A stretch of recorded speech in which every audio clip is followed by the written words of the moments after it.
안녕하십니까. 오늘은 실업수당이 어떻게 계산되는지에 대해서 궁금해하시는 분들이 많아서 그 내용을 이해해 보도록 하겠습니다. 이번 코로나 바이러스로 인해서 락다운이 되어서 발생한 실업자 수가 4천만 명이 넘었습니다. 대부분의 경제는 잠시 멈췄고 아시다시피 이를 지원하기 위해서 지난 3월 27일 케어스 액트가 지정되었습니다. 이 법안에는 실업수당을 지원하는 포함이 되어 있었습니다. 그래서 이번 실업수당은 예년과 달랐던 것이었습니다. 2019년 말 현재 미국의 평균 실업수당은 주 378달러였습니다.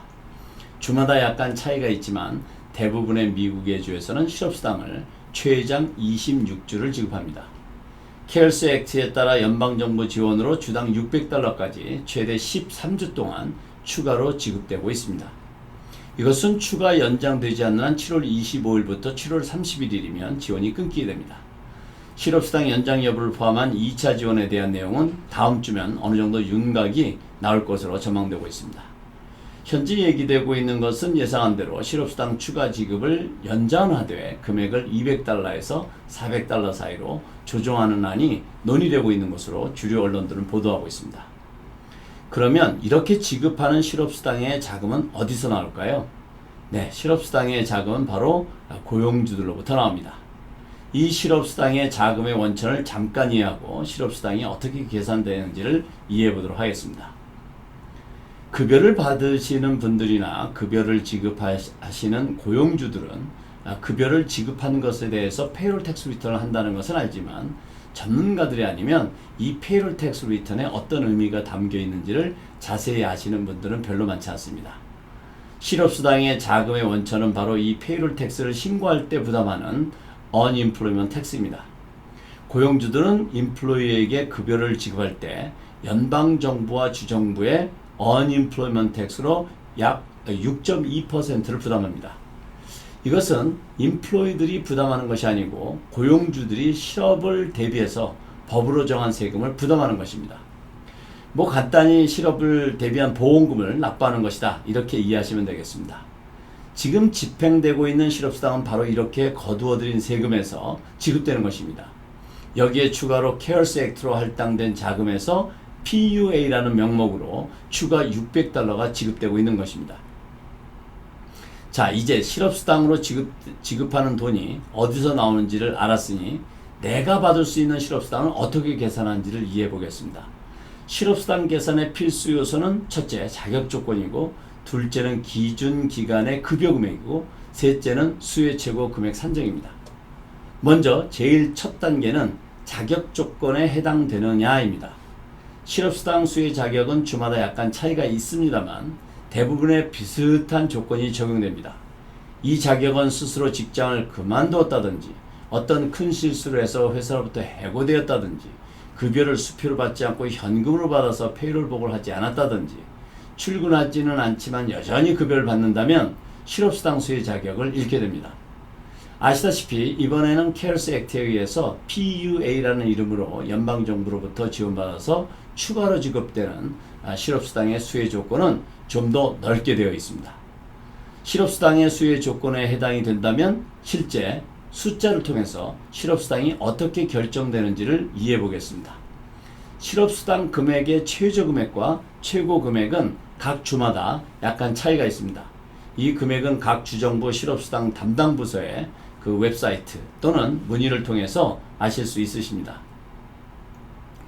캘리포니아에 거주하고 실직 전의 연소득이 5만 달러라고 가정을 하고 이해를 해보도록 하겠습니다. 실직 전 연소득 5만 달러인 사람이 이번에 실업수당을 3월부터 신청했다라고 하면 실업수당을 신청한 분기를 제외하고 가장 가까운 4분기의 소득을 산정합니다. 이 기간을 베이스 페이 피리어드라고 하는데 우리말로는 실업수당 계산 기준기간이다, 이렇게 이해하시면 되겠습니다. 이 4분기 동안 페이롤은 보통 고용주가 주정부에 신고한 페이롤 텍스 리턴에 담긴 기록을 기초로 계산하게 됩니다. 이 사람은 실직이 3월에 되었으니까 실직 바로 전에 1년 기간은 2019년 1월 1일부터 12월 31일까지가 베이스 피리어드가 되겠습니다. 이 실업수당 계산 기준 기간 동안의 분기소득은 분기마다 소득이 다른 경우가 있습니다만 여기서는 계산 편의상 모두 같다는 전제에서 계산해 보겠습니다. 그러면 1년 소득인 5만 달러를 4로 나누게 되면 한 분기에 얼마가 되죠? 12,500달러의 소득이 있었던 것이 됩니다. 이렇게 계산한 한 분기의 급여 소득을 최고 수혜 기간인 26주로 나누게 되면 한 주당 할당 금액을 알 수 있게 되겠죠. 지금 말씀드린 예로 계산해 보면 한 분기 소득이 12,500달러를 최고 수혜 기간인 26주로 나누게 되면 한 주당 급여 할당 금액이 480달러가 나오게 됩니다. 이 금액을 매주 지급해서 최고 26주까지 지급하게 되는 것입니다. 이렇게 계산한 480달러는 주정부에서 지급하는 실업수당입니다. 결국 실업수당을 신청한 분기 바로 직전에 1년 소득이 내가 받아야 할 실업수당을 정하는데 결정적인 역할을 하게 되는 것입니다. 여기서 잠깐, 이번에 실업수당 신청하신 분들 중에 많은 분들이 실업수당 수혜 금액이 제로로 나왔다고 하시는 분들이 있었습니다.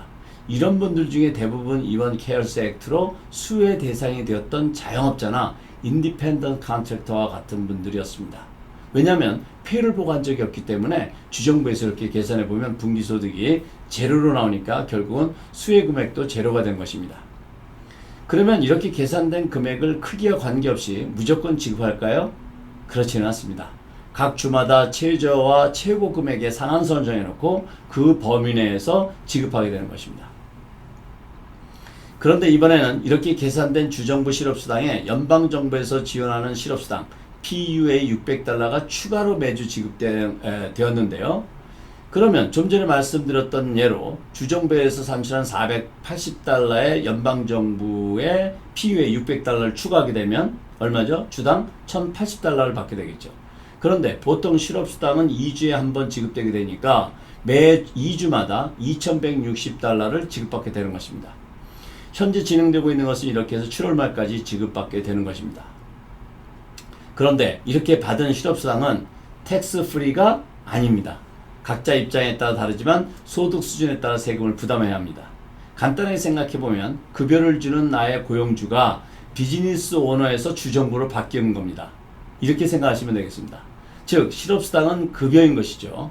그래서 우리가 일하고 급여를 받으면 세금을 떼는 것처럼 실업수당도 세금을 떼고 받을 수 있습니다. 만약 세금을 떼지 않았다면 세금 보고하실 때 세금 부담이 생길 수 있습니다. 그렇지만 일반 급여하고 다른 점은 소셜 시큐리티 텍스와 메디케어 텍스는 부담하실 필요 없다는 것입니다. 인플로이드 급여를 받을 때 세금을 미리 공제하죠. 이것을 텍스를 위드홀딩 한다고 합니다.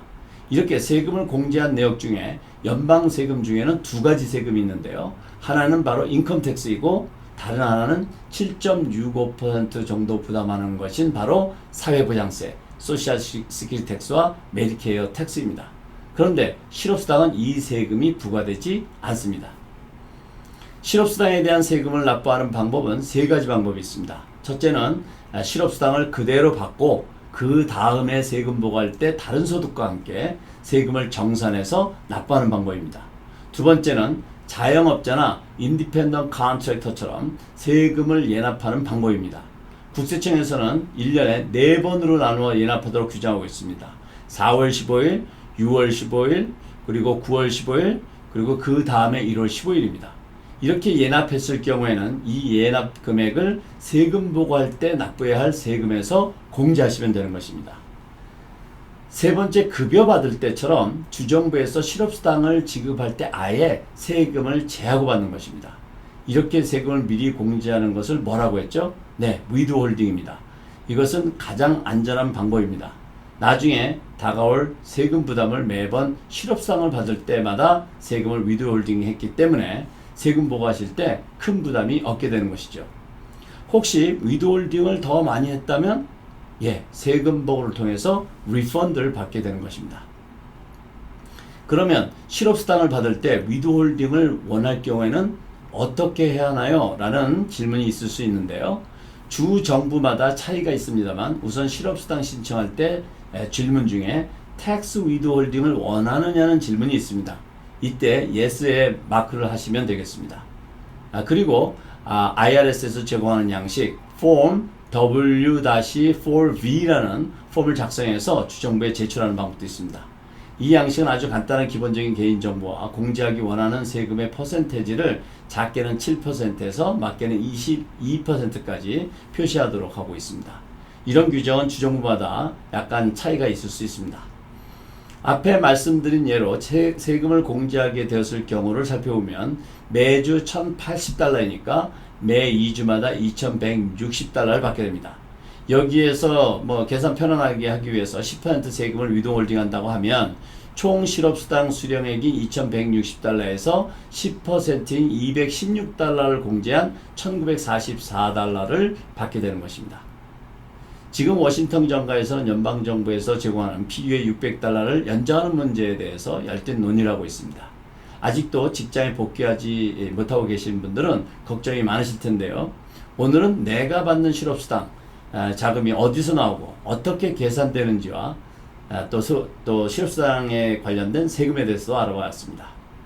오늘은 여기까지입니다. 감사합니다.